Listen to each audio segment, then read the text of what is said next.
Bom, pessoal, nós vamos fazer uma revisão das transformações dos materiais. Como nós vimos nas aulas anteriores, desde a antiguidade, o ser humano tem procurado conhecer as propriedades dos materiais, dos recursos que estão ao nosso redor, como ar, água, solo, as rochas, os seres vivos, entre outros. Porque conhecendo as propriedades desses materiais, as transformações que esses materiais podem sofrer, é que poderemos desenvolver produtos para utilizar no nosso cotidiano, como alimento, medicamento, roupa. Atualmente, a gente está procurando a vacina, né, para o coronavírus, o novo coronavírus, que o vírus SARS-CoV-2.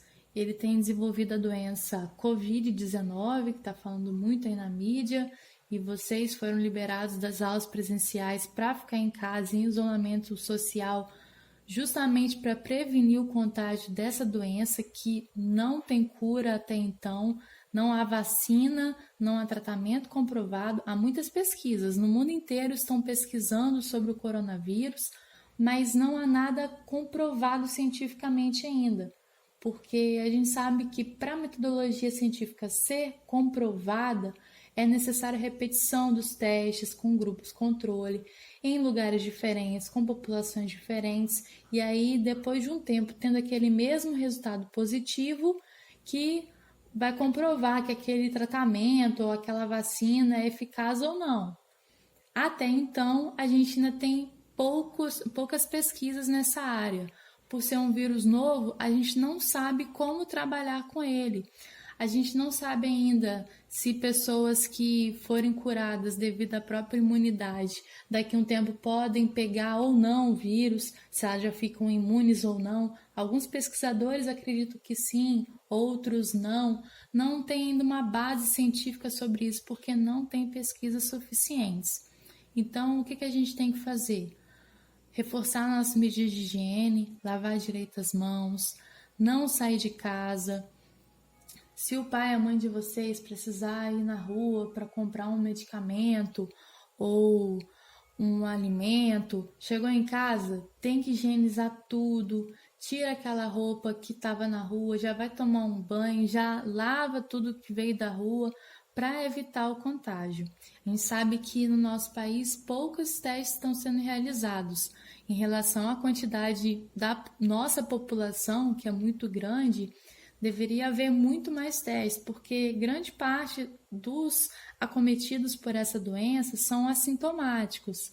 Ou seja, a pessoa pega a doença, não apresenta sintoma nenhum, nada de gripe, nada de febre, tosse, mal-estar. Tem gente que não sente nada, que fica bem. E aí, por estar se sentindo bem, a pessoa acha que não tem a doença. Também não fez o teste, não tem comprovação, acha que está tudo bem. Então, nessa situação, a pessoa, se ela sai para a rua, se ela estiver contaminada, ela corre risco de contaminar outra pessoa. E se ela não estiver contaminada, corre risco de ficar contaminada, porque a gente sabe que tem muita gente contaminada na rua. Então, por favor, fiquem em casa. Ainda há necessidade de muitos estudos sobre esse vírus. A gente não compreende ainda as transformações químicas que ele pode sofrer em relação a algumas medicações. Estão testando a hidroxicloroquina com azitromicina, mas não tem nada certo ainda. Então, por favor, fiquem em casa. Voltando às transformações físicas, a gente sabe que transformações físicas são aquelas que não resultam um novo material, uma nova substância. A gente tem ali o exemplo da madeira. A madeira está cortada em toras e a segunda situação é que ela foi cortada em vários pedaços menores. A gente fala que é o cavaco de madeira, né? Foi triturado. A madeira cortada em pedaços menores continua sendo madeira. Então, não teve formação de um novo material, uma nova substância. Por isso a gente chama de transformação física, quando não há formação de novo material. A gente tem outros exemplos aí, ó. A latinha foi amassada, continua sendo latinha. Quebrou o lápis, continua sendo lápis. Não formou um novo material. O cubo de gelo começou a derreter. A água continua sendo água, mesmo no estado sólido, estado líquido ou estado gasoso, não muda. A substância não muda. Então, não sofreu nenhuma reação química, não formou novo material, não formou nova substância, é transformação física. Já as transformações químicas são aquelas em que ocorre alteração na composição inicial do material. Então, a gente tem ali as toalhas de madeira. As toalhas de madeira a gente fez uma fogueira e aí apresentou o quê? Fogo, chama, fumaça, cinza, poeira. Tem novas substâncias? Sim, foram desenvolvidas novas substâncias. Só que a gente vendo aqui, ó, a cinza, as chamas de fogo já são coisas diferentes, são substâncias diferentes, é a formação de novos materiais. Houve ali uma reação química, então são as transformações químicas. A gente tem o exemplo ali da latinha, que vocês viram até na sala de aula, com a esponja de aço, vocês lembram? Que eu levei a esponja de aço para vocês. E uma eu fiz a esponja limpinha, deixei dentro do potinho e fechei. A outra eu molhei, umedeci, fechei o potinho. Vocês lembram que a que estava sem contato com a água ficou do jeitinho que eu guardei, mesmo por semanas? E a outra que teve contágio da água, ela desenvolveu ferrugem? Por quê? Porque a oxidação ocorreu, né? O ferro oxida em contato com a umidade que há no ar, e no caso eu já joguei água ali, então já adiantou o processo e desenvolveu ferrugem rapidinho. Se eu sei que determinado material em contato com a água pode desenvolver ferrugem, eu tenho como trabalhar para evitar aquilo ali, né? Vou passar uma tinta, um verniz, alguma coisa para evitar, não deixar direto na chuva, né? Esses materiais que podem vir a enferrujar. Aqui a gente tem um papel pegando fogo em chamas. A própria chama já é uma nova substância. Podemos observar também a alteração da coloração no papel, então, novamente, a formação de um novo material. E aqui representa o leite azedo. E aí, vocês acham que é uma transformação química ou física? O leite que azedou? A gente sabe que quando o leite azeda, por quê? Porque desenvolveu um ácido lático. Se desenvolveu um ácido lático, já desenvolveu uma nova substância. A bactéria, as chamadas lactobacilos, né, que ficam presentes no leite, elas fermentam o leite e aí, como resultado dessa fermentação, é desenvolvido o ácido lático, que produz esse azedo do leite. Então, formou nova substância? Sim, formou nova substância. Então, é uma transformação química.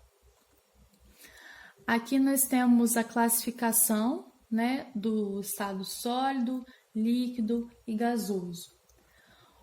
No estado sólido, o objeto tem forma definida, ele tem um local que ou ele cabe ou ele não cabe, e a quantidade de espaço ocupado. Então, é definido. A gente tem ali, quando é um sólido, as partículas das moléculas, não está riscando, as moléculas ficam muito juntinhas. Por isso ele é tão firme, né? As moléculas estão muito juntinhas. Se elevar a temperatura e ele sofrer uma transformação, no caso, elevando a temperatura, o que acontece com essas moléculas? Elas começam a se espalhar. No que elas começam a se espalhar, ocorre aí a transformação do estado sólido para o estado líquido e, consequentemente, para o estado gasoso, se subir mais a temperatura. No estado gasoso, elas estão mais afastadas ainda. E aí a gente tem o estado líquido, que tem um espaço ocupado definido, porém a forma não é definida. enquanto o gasoso não é definido nem o espaço ocupado, nem a forma definida. A gente pode encher um balão de ar e, independente do formato que for o balão, o ar vai se amoldar e ao nosso redor praticamente tudo é ar, né? Então, ele vai se amoldar ao local que ele tiver. Já o líquido, ele tem uma quantidade de espaço ocupado definida. Ele vai se adequar à forma, então ele não tem a forma definida. Se eu colocar 500 ml de água num copo, ou 500 ml de água numa jarra, ou 500 ml de água numa garrafa, desde que caiba 500 ml, vai entrar ali e ele vai se amoldar aquele formato. A forma ele é indefinida, porém a quantidade ou é 500 ml ou não é. Então, se a garrafa for menor, não vai caber. Então, a forma do estado sólido é definida, a quantidade de espaço também é definida. Para o estado líquido, a quantidade de espaço é definida, porém a forma não é definida, ele vai se adequar ao recipiente. E no estado gasoso, tanto a forma quanto o espaço ocupado são indefinidos.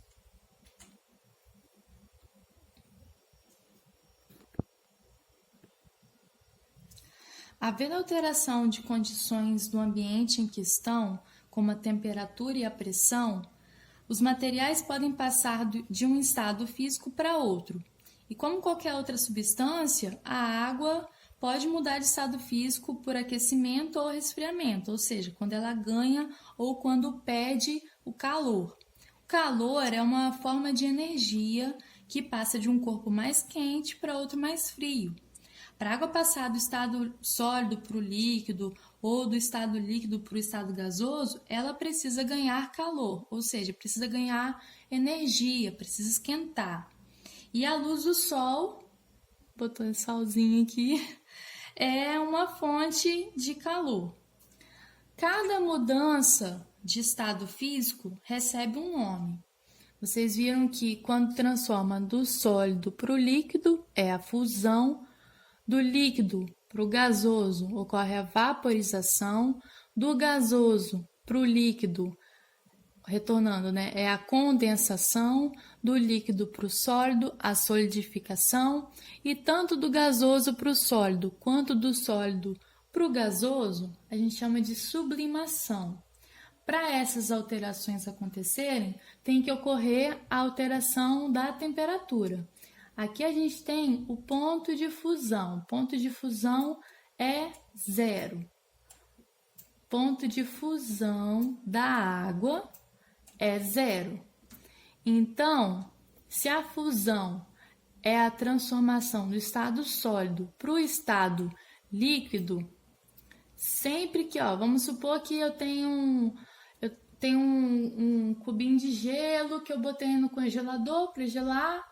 Beleza, formou o gelo. Aí vamos supor que meu congelador tá menos 10 graus Celsius. Tá lá, forma de gelo. Tirei a minha caixinha de gelo de dentro do congelador, coloquei em cima da mesa. Só que o ambiente aqui hoje, vamos chutar que tá uns 26, 27 graus. Então, passou pelo ponto de fusão? Passou. Então, se passa no ponto de fusão, na temperatura de fusão, o que acontece? A água em estado sólido, sofrendo fusão, vai passar para o estado líquido. Então, o gelo vai descongelar. Subindo mais a temperatura, a gente tem a vaporização. Vaporização é a passagem do estado líquido para o estado gasoso. Dependendo das condições em que esse líquido se transforma em vapor, a vaporização recebe nomes diferentes, podendo ser a ebulição ou a evaporação. A evaporação é um processo lento e natural, ocorrendo de maneira bem gradativa, sem causar agitação ou formação de bolhas no seu interior. O calor que é necessário para que ela ocorra é retirado do próprio ambiente. Alguns fatores podem influenciar a velocidade da evaporação, como a temperatura do ambiente, quanto mais elevada, mais rápido será. A extensão da superfície. Ó, se eu tenho uma poça com a superfície maior e uma pocinha com a superfície menor. Vamos supor que essa aqui é uma poça rasa e essa aqui é uma poça funda. E tem também o auxílio do vento, né? O vento também ajuda na evaporação. Então, tem aqui incidência de calor do sol, que vai pegar em toda essa superfície. A área de contato aqui, essa superfície aqui que vai ter contato com o sol, é maior nessa poça mais larga do que nessa poça menorzinha aqui, profunda. Para chegar aqui embaixo, tem que ir tirando camada por camada, evaporando. Então, aqui demora muito mais para evaporar do que aqui, que tem uma área de contato maior. Então, vai ser a temperatura do ambiente, a existência de vento, a extensão da superfície do líquido e também a umidade do ar. Um exemplo que a gente pode dar são as roupas secando no varal. Vocês fizeram uma atividadezinha que tinha até o desenho das roupas secando. As roupas estão com contato, no caso, com calor, né, do sol, calor do ambiente, e aí vai evaporando. A redução do nível da água de uma poça, que foi esse exemplo que a gente deu aqui. A nossa própria respiração, a respiração dos seres vivos, a nossa transpiração, o nosso suor também evaporam. E a outra forma de vaporização, outra forma de transformação do estado líquido para o estado gasoso é a ebulição. O ponto de ebulição ocorre em 100 graus Celsius. Então, é uma vaporização mais acelerada, mais rápida. A passagem do líquido para o vapor é mais rápido, geralmente é obtida pelo aquecimento do líquido. E aí forma bolhas. Vamos supor que eu tenho aqui uma panelinha, queria esquentar a água para fazer um chá. Que é o foguinho da panela, meu fogão. Coloquei aqui a água para esquentar. A área de contato aqui com o calor vai ser o fundo. Então, essas moléculas aqui do fundo vão se agitar primeiro. E aí, no que elas começam a se agitar, essa água morna, quente, começa a subir e a água gelada, a tendência a descer. E aí, no que vai mexendo aqui, forma aquelas bolhas. Então, uma característica da ebulição é a formação de bolhas, né? Então, vai passar muito mais rápido para o estado gasoso quando atingir 100 graus, mas vai atingir esses 100 graus Celsius mais rápido devido à formação aqui, ó, de chamas. Depois a gente tem aqui a transformação do estado gasoso para o estado líquido, que é chamada condensação, que é quando forma as nuvens até, né? Condensação. A condensação, a gente pode dar um exemplo aqui, é a água presente no ar, no estado gasoso, que ao entrar em contato com a superfície mais fria do que ele, vai passar para o estado líquido, como acontece com o vapor quando atinge uma superfície fria num copo gelado. Eu mostrei para vocês a garrafinha até na sala de aula, que tinha um monte de gotinha de água, só que é uma garrafa térmica, aquela garrafa nunca entrou na geladeira. Ela estava mais gelada ainda assim, apesar de não ter sido colocado na geladeira, e a temperatura ambiente estava mais elevada, então a água presente no ar, a água em estado gasoso, ao ter contato com a superfície fria da garrafinha, ela condensa, ela volta para o estado líquido, porque aqui a temperatura é menor, é mais baixa. Então, forma as gotículas no exterior da garrafa e que a gente pode dar exemplo também a formação de nuvens, no caso, quando ocorre a evaporação, quando as partículas de água chegam lá no céu, na atmosfera, a temperatura lá no céu, lá no alto na atmosfera, é mais baixa do que para cá, para baixo. Por a temperatura ser mais baixa do que aqui, a água começa a condensar. E aí vai formar gotículas, vai juntando várias gotículas de água lá no céu, formando as nuvens, até que chega um momento que vai precipitar, né? A gente já viu isso também e vai ver de novo. O exemplo de outra situação de transformação de estado físico da água é quando transforma do estado líquido para o estado sólido, que nós chamamos de solidificação. Um exemplo é, se a água líquida for colocada no congelador, a sua temperatura diminuirá. Ao atingir o ponto de solidificação, o ponto de solidificação da água é o mesmo ponto de fusão, 0 graus Celsius. Então, vamos supor que a temperatura aqui ambiente está entre 20 e 30 graus. Quando for para a geladeira, vai passar do 0 graus Celsius, porque geladeira, geralmente o congelador está abaixo de 0, menos alguma coisa aqui. No que passa para cá, ela vai começar a solidificar. A água líquida começa a formar o gelo novamente. Outra situação de transformação física da água é a sublimação. A sublimação ocorre tanto do estado sólido para o estado gasoso, quanto do estado gasoso para o estado sólido. Essa transformação, todas as duas, ocorrem sem passar pelo estado líquido. Vai direto do gasoso para o sólido, do sólido para o gasoso.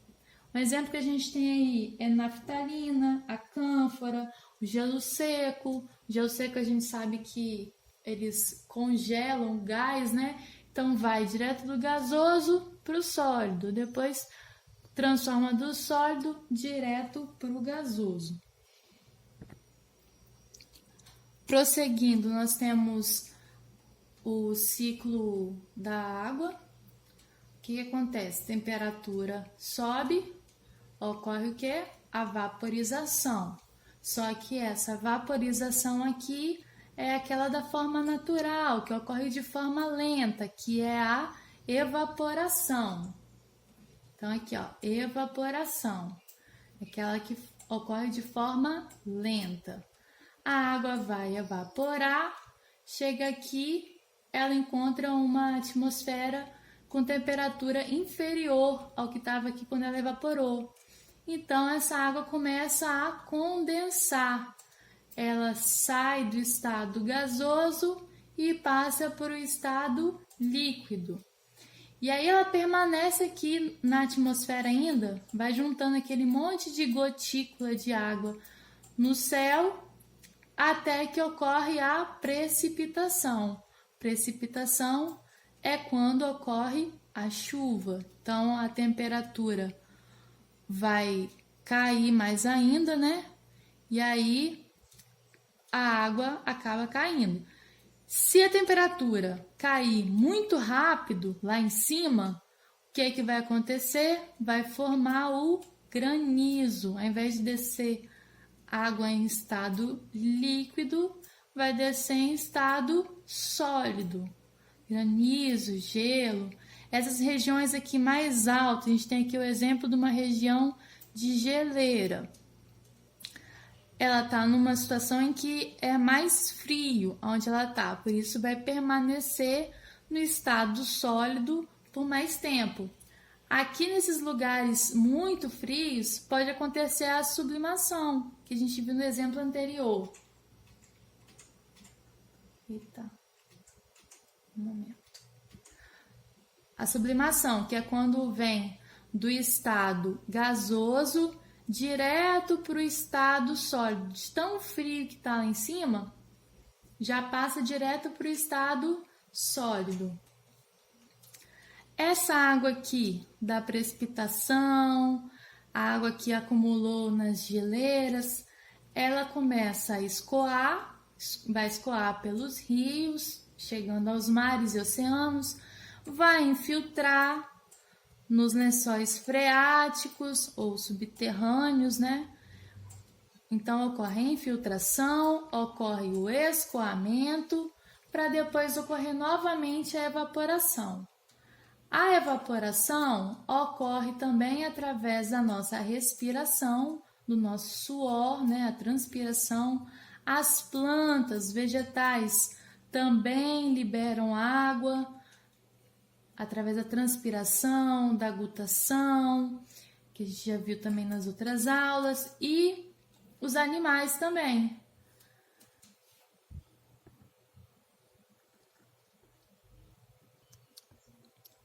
E esse ciclo aqui, ele é contínuo, ele não acaba. O problema aqui é o ser humano que vem e polui a água. Porque essa água está sempre girando. Por isso que fala ciclo hidrológico, ou ciclo da água, porque nunca para. Só que se você cada vez mais vai poluindo mais essa água, vai ficar cada vez mais difícil ter acesso à água de qualidade, água limpa. E tratamento de água também é caro, de sanitização também é caro, né? Então a gente tem que preservar os nossos mananciais, não jogar lixo no rio. Na verdade, jogar lixo em lugar nenhum, né? Lugar de lixo é no aterro sanitário, não no chão, não no rio. Os materiais que formam o estado inicial de uma transformação química são chamados de reagentes, enquanto os materiais formados após a transformação química são chamados de produto. A gente tem aqui o exemplo da ferrugem, que juntou o ferro, o gás oxigênio e a água. Então, o ferro oxidou aqui em contato com o oxigênio e a umidade do ar e desenvolveu a ferrugem. Os reagentes são o ferro, o gás oxigênio e a água. Após a transformação química, desenvolveram o produto, que é a ferrugem. A maioria das transformações químicas apresenta evidências que indicam a sua ocorrência. A partir das evidências, estudos podem ser feitos sobre determinada transformação química e, a partir disso, tomar decisões de não comer determinado alimento que possa estar estragado, por exemplo. As evidências também podem ajudar a controlar certas transformações ou os processos da produção. Na produção do papel, por exemplo, nós vimos no início do ano como era o passo a passo do processo de produção do papel no livro. Desde lá o corte da árvore até o tratamento na indústria com os químicos. E aí, na produção do papel, se a polpa da celulose ela não se tornar branca o suficiente, como nós vimos na foto, no desenho, é possível que tenha ocorrido algum problema nessa produção, né? E aí, a partir dessa evidência, permite-se que seja identificado o problema e resolvido. Entre as evidências estão a alteração das cores dos materiais. A gente também.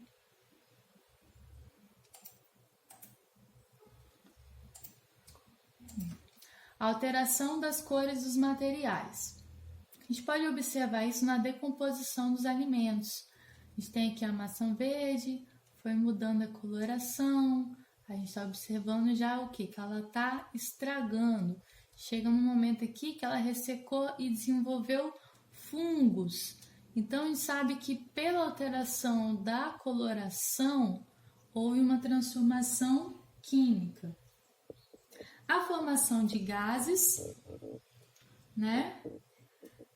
Dependendo do tipo de material, do tipo de transformação química, pode ocorrer a liberação de gases que são extremamente prejudiciais à saúde, inclusive gases tóxicos que podem levar à morte. Por isso, não é recomendado usar o olfato ou paladar para identificar uma ocorrência de transformação química. A gente não sabe o que pode ter sido transformado ali, se é algo tóxico, se é algo que vai queimar a pele no contato. Então, não pode tocar essas coisas. Quando você vê uma transformação química, você quer testar, não use o seu olfato, não use o seu paladar, não use o seu tato.